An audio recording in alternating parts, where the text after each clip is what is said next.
और सीधा रुक करते हैं, अखिलेश यादव प्रेस कॉन्फ्रेंस कर रहे हैं। उससे भी बेहतर लखनऊ में नेताजी ने शिलान्यास किया था और पिछली समाजवादी सरकार में उसको पूरा किया गया था।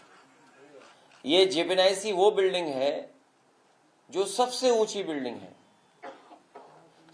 सबसे ऊंची बिल्डिंग होने के साथ साथ इसके अंदर देश का सबसे बड़ा कॉन्फ्रेंस हॉल है और जो इसका स्ट्रक्चर है, जो कैंटिलीवर है, शायद बिना पिलर के इतना बड़ा कॉन्फ्रेंस हॉल कहीं देश में नहीं होगा जो जेपीएनआईसी के अंदर है। साथ ही साथ 1200 गाड़ियों की पार्किंग है, 200 कमरे हैं, तमाम स्पोर्ट्स की चीजें हो सकती हैं उसके अंदर, लॉन टेनिस का इंडोर प्लेग्राउंड है, world class all weather Olympic size swimming pool है और इसके साथ साथ इसकी सबसे ऊंची मंजिल पर हेलीपैड भी बना है। ये भारतीय जनता पार्टी कोई भी ऐसी बिल्डिंग नहीं बना पाए जिसमें हेलीपैड हो। समाजवादियों ने लखनऊ में दो ऐसी बिल्डिंग बनाई है जिसमें हेलीपैड है।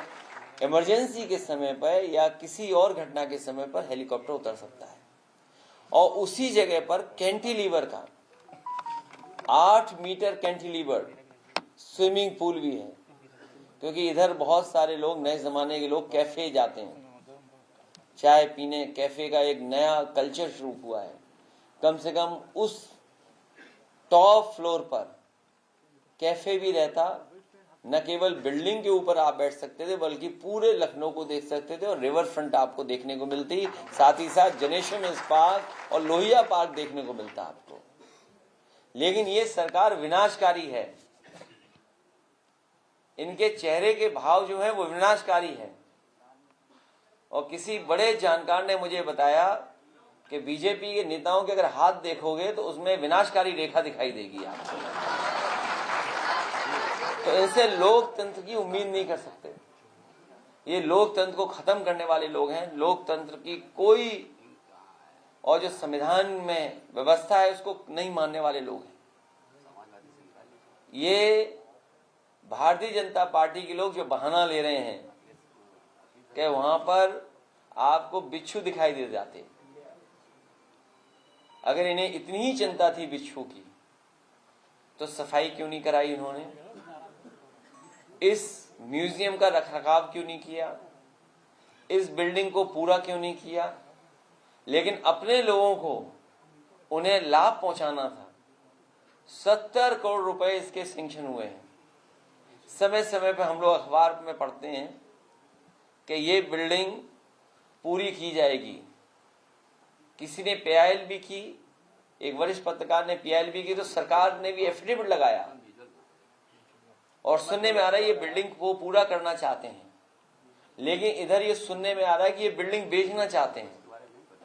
जैसे और इन्होंने बड़ी बड़ी चीजें लखनऊ की बेची हैं। उदाहरण के लिए बहुत सारे यहाँ साथी ये नहीं मानते होंगे कि जो प्लासियो मॉल है वो समाजवादियों का और सरकार का बनाया हुआ है। जो सबसे सुंदर मॉल था, अच्छा मॉल था, दिल्ली में भी ऐसा मॉल नहीं होगा। ये सरकार का मॉल था, सरकार का शॉपिंग कॉम्प्लेक्स था। उसको सरकार बनते ही बीजेपी ने बेच दिया। किसान बाजार था वो बेच दिया। स्टेडियम का नाम बदल दिया। हम समाजवादियों ने जो बिल्डिंगें बनाई, चाहे कैंसर स्ट्रीट हो, किसी समाजवादी नेता के नाम पर नहीं रखा, न प्रतिमा लगाई। लोक भवन में कभी भी किसी की प्रतिमा हम लोगों ने नहीं लगाई, लेकिन लोक भवन में भी इन्होंने प्रतिमा लगा दी है। तो ये तो यही परंपरा जारी करना रखना चाहते हैं कि आज हम आपके महापुरुषों को सम्मान नहीं करने दे रहे हैं, कल आपकी सरकार बन जाए तो आप भी महापुरुषों को सम्मान मत करने दो।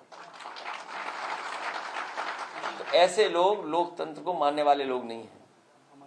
और जेपीएनआईसी बिल्डिंग जब कभी समाजवादियों को मौका मिलेगा बनेगी, पूरा किया जाएगा। और ये कब तक लगा के रखेंगे टीन शेड? 1 दिन, 2 दिन, 3 दिन, 1 हफ्ता, 6 महीना, 2 साल बाद तो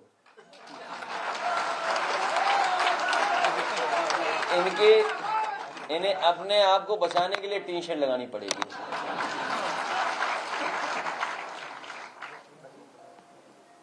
मैं अपने कार्यकर्ताओं को बधाई देता हूं कि नवरात्र के त्योहार की परवाह किए बिना जो लोग थोड़ी बहुत पूजा करके आ गए हैं, लेकिन बहुत सारे लोग पूजा नहीं कर पाए। अगर पूजा नहीं कर पा रहे तो उसका दोषी और पाप किसी को लगेगा तो मुख्यमंत्री जी को पाप लगेगा। हम भी पूजा नहीं कर पाए, हम भी भगवान से प्रार्थना करेंगे, देवी से प्रार्थना करेंगे कि जिनकी वजह से आज हम पूजा नहीं कर पाए हैं उन्हीं पे पाप पड़े।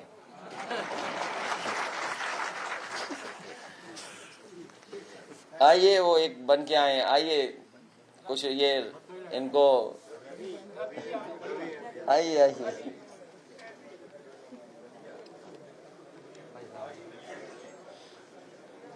और कोई बात तो बताइए नहीं, फिर आप लोग जाइए तो हम लोग आपका भी धन्यवाद। रात से आप लोग हमारे साथ हैं। उस पेंटर को जरूर ढूंढ देना, उसकी हमें मदद करनी है। वो गरीब पेंटर जो लिख रहा था कार्य प्रगति पर है। ऐसा क्या है जेपीएनआईसी में तो सरकार छिपा रही है? मुझे भी कुछ समझ में नहीं आ रहा है कि जेपीएनआईसी में छिपा क्या रहे हैं। अभी मुझे